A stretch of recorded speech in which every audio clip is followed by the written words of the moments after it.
বদমাইশ কি বলল জানো?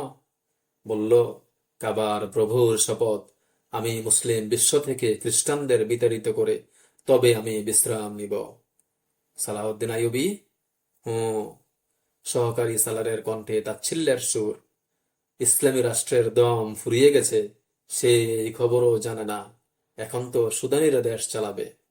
অন্য এক কমান্ডার প্রশ্ন করল, 50,000 ফৌজের সবাই সুদানি, এ কথা তাকে বলেননি? বলেননি যে ওরা আপনার নির্দেশে খ্রিস্টানদের বিরুদ্ধে যুদ্ধ করবে না? তোমার কি মাথা খারাপ, অ্যাড্রোস? আমি বরং তাকে নিশ্চয়তা দিয়েছি, বলেছি আপনার ইশারা পেলে আমার সৈন্যরা খ্রিস্টানদের ছিঁড়ে টুকরো টুকরো করে ফেলবে। কিন্তু থেমে গেল নাজি। কিন্তু কি? মিশরের লোকদেরকে ফৌজে ভর্তি করার জন্য সে আমাকে নির্দেশ দিয়েছে। কারণ ফৌজ এক এলাকার থাকা নাকি উচিত নয়। সে মিশরের লোকদেরকে আমার সেনাবাহিনীর অন্তর্ভুক্ত করতে চাইছে। আপনি কি বললেন?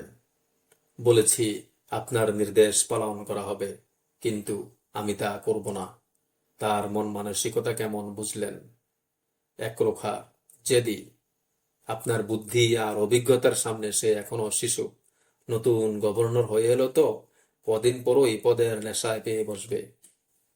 আমি তার এই নেশা দূর করব না, নেশায় নেশায় তাকে নিঃশেষ করব। ওরা অনেকক্ষণ ধরেই আইয়ুবীকে নিয়ে কথা বলল। নতুন গভর্নর এই মুকুটহীন সম্রাটের পথে বাধা হয়ে দাঁড়ালে কি কি পদক্ষেপ নেওয়া হবে তাও আলোচিত হলো। অন্যদিকে আইয়ুবী তার সহকারীদের বলছিলেন, আমি এখানে রাজা হয়ে আসিনি। আমি এখানে রাজা হয়ে আসিনি, কাউকে রাজত্ব করতেও দেব না। তিনি আরো বললেন, আমাদের সামরিক শক্তির প্রয়োজন। এখানকার সেনাবাহিনীর গঠন পদ্ধতি আমার পছন্দ নয়। 50,000 ফৌজের সবাই সুদানি, অথচ সব এলাকার লোকেরই সৈন্য হবার অধিকার আছে। এভাবে ওদের জীবনের মানও উন্নত হতে পারে। সব এলাকা থেকে সেনাবাহিনীতে লোক ভর্তি করার জন্য আমি নাজিকে বলে দিয়েছি। নাজি কি আপনার নির্দেশ পালন করবে? একজন সহকারী প্রশ্ন করল। কেন? সে কি আমার হুকুম অমান্য করবে নাকি? করতেও পারে। ফৌজের সর্বময় কর্তা তিনি। তিনি কারো নির্দেশ পালন করেন না, বরং অন্যকে তার নির্দেশ পালনে বাধ্য করেন। এ কথায় সালাউদ্দিন একটু নীরব রইলেন, তবে তার চেহারায় কোনো ভাবান্তর দেখা গেল না।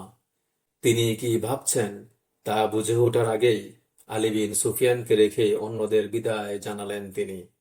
আলী মধ্যবয়সী এক চৌকস গোয়েন্দা লিডার, কৌশলী, সাহসী এবং অসম্ভব বাকপটু। গুপ্তচর বৃত্তির জন্য সে বিশ্বস্ত ও নিবেদিত প্রাণ কিছু লোককে ট্রেনিং দিয়ে পারদর্শী করে তুলেছে, যাদের নিয়ে সে গড়ে তুলেছে তার নিজস্ব গোয়েন্দা দল। আকাশ থেকে তারকা ছিনিয়ে আনতে বললেও যারা দ্বিধাগ্রস্ত হবে না। চিন্তা চেতনার দিক থেকে সে ছিল আইয়ুবীর সমমনা। সালাহউদ্দিন তাকে বাগদাদ থেকে সাথে করে নিয়ে এসেছিলেন। শুনলাম, চিনতে ভুল না করলে বলবো লোকটি ধুরন্ধর ও বড় ধরনের ক্রিমিনাল। আলী বললেন, তার ব্যাপারে আমি অলরেডি খোঁজ নিয়ে ফেলেছি। তার নারী নক্ষত্র বের করে ফেলেছি। সে খুব চালাক। জনগণের টাকায় লালিত সেনাবাহিনীকে সে তার নিজস্ব ফৌজে পরিণত করেছে। তার ষড়যন্ত্রের ফলে প্রশাসনিক কাঠামো দুর্বল হয়ে পড়েছে। সব এলাকার লোকই সেনাবাহিনীতে ভর্তি করার প্রয়োজন। আপনার এই সিদ্ধান্ত সময় উপযোগী এবং সঠিক হয়েছে। আমার তো আশঙ্কা হচ্ছে সুদানি সৈন্যরা প্রয়োজনের সময় আপনার হুকুম অমান্য করে তারই আনুগত্য করবে। বলা যায় না, বলা যায় না। ফৌজের প্রশিক্ষণ পদ্ধতি পরিবর্তন করে নাজিকে আপনার অপসারণ করতে হতে পারে। নাজির মতো প্রভাবশালী ব্যক্তিকে এখনোই বিরূপ করতে চাই না। এই মুহূর্তে তাকে অপসারণ করা ঠিক হবে না। নিজেদের রক্ত ঝরানোর জন্য আমি অস্ত্র হাতে নেইনি, আমাদের তরবারি শত্রুর জন্য। আমি আগে তাকে বুঝিয়ে দেখব তার ভিতরে ধর্মীয় ভাবাবেগ এবং দেশপ্রেম সৃষ্টি করা যায় কিনা। তুমি বরং বর্তমান সেনাবাহিনী আমাদের কতটুকু কাজে আসবে তাই বোঝার চেষ্টা করো। সেনাবাহিনীতে তোমার গোয়েন্দাগিরি আরো গভীরভাবে করার চেষ্টা করো। আপনার চেষ্টা তাকে শুধরাতে পারবে বলে মনে হয় না, কারণ সে ক্ষমতালোভী। সালাহউদ্দিন যা ভেবেছিলেন, নাজি ততটা সহজ ছিল না। ধর্মীয় ভাবাবেগ, ধর্মীয় আবেগ শব্দটি তার অভিধানে ছিল না। তার সব প্রীতি এবং মমতা ছিল ক্ষমতার সাথে। ক্ষমতার প্রশ্নে সে ছিল অত্যন্ত কঠোর, অসম্ভব চালাক। ষড়যন্ত্র ছিল তার হাতিয়ার।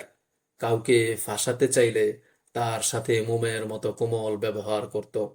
আইয়ুবের সাথে তার ব্যবহার ছিল অনুগত দাসানুদাসের মতো। তার সামনে সে কখনো বসতো না। আইয়ুবের প্রতিটি কথায় জি হুজুরের ভূমিকা পালন করত।